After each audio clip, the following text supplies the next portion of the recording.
Bonjour à tous, merci de votre fidélité à Ecclesia TV. Au sommaire de cette édition, le samedi 19 juin 2021, une messe d'action de grâce a été dite à la paroisse Sainte-Famille de la Riviera 2 en l'honneur de Monseigneur Jean-Baptiste Aquadon, chapelain de sa sainteté, pour ses grandes œuvres à l'égard du Seigneur.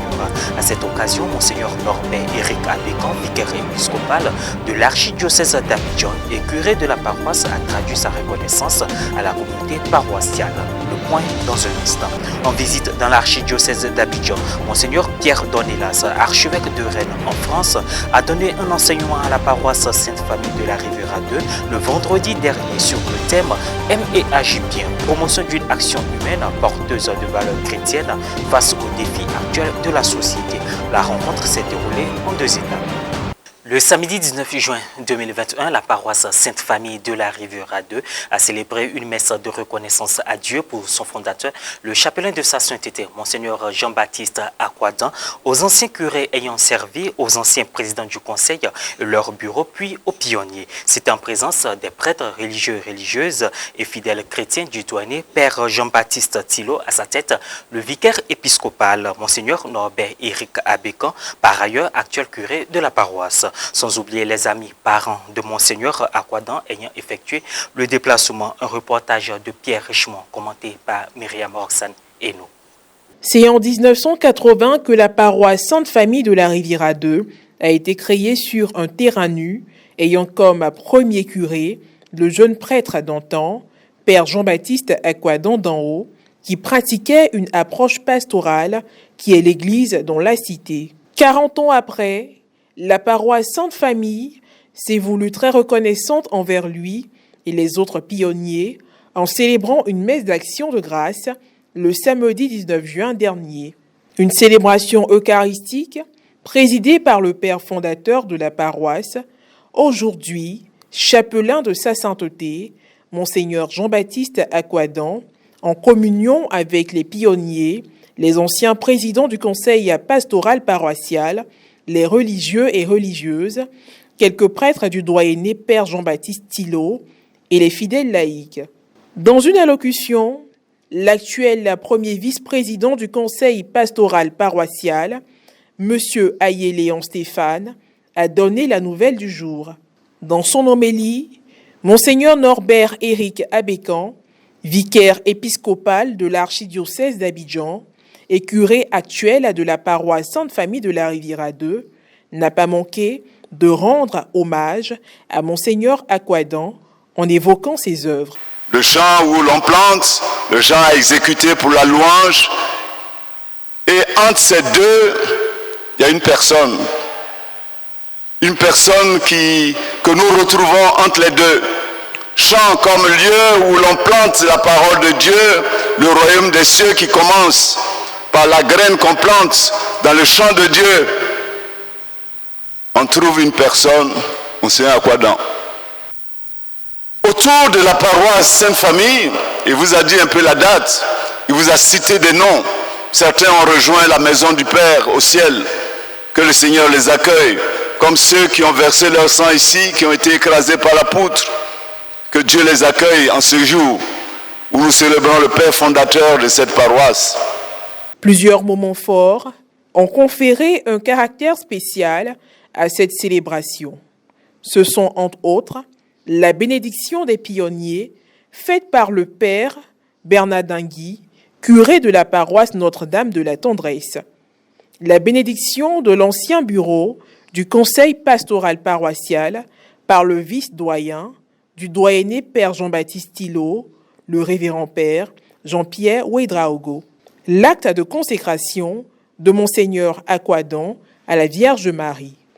Au terme de cette messe de reconnaissance, le Père fondateur a reçu des présents au nom de la paroisse et a tenu à exprimer toute sa gratitude.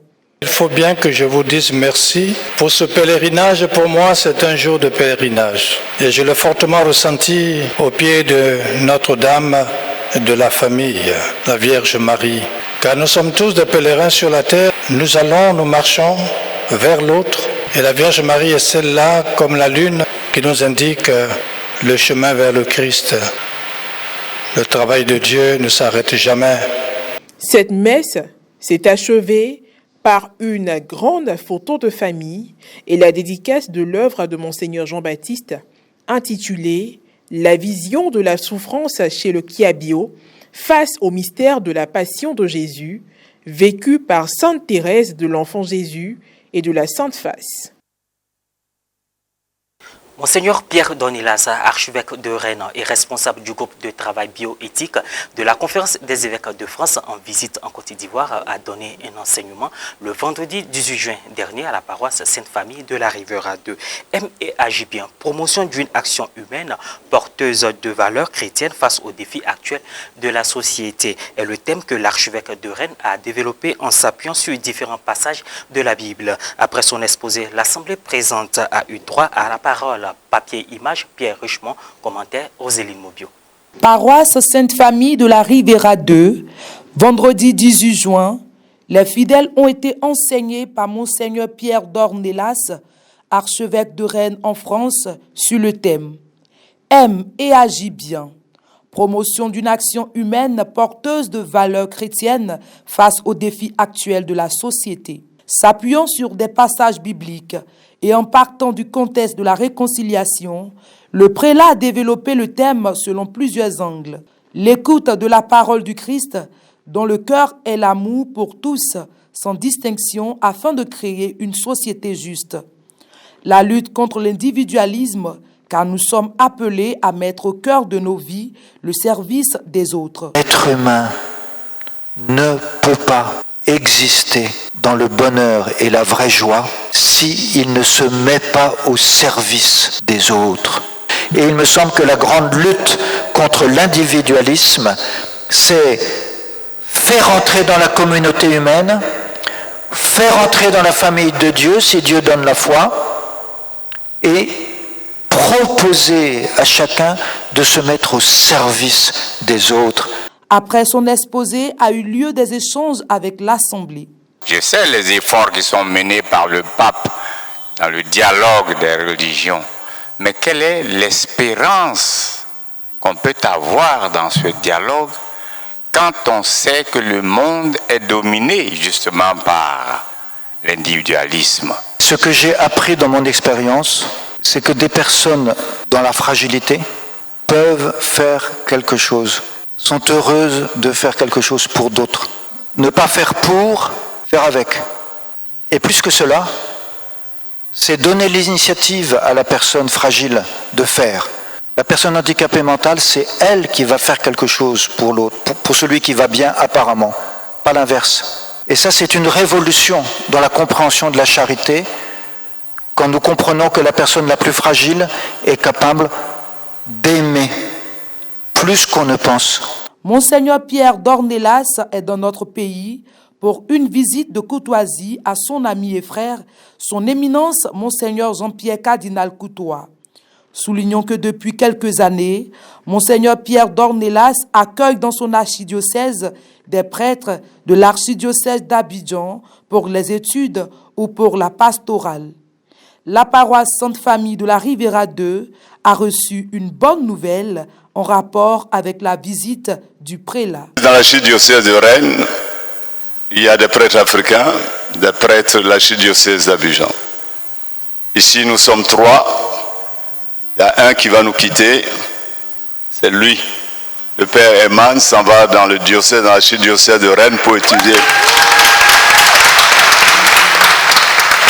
Alors, le cardinal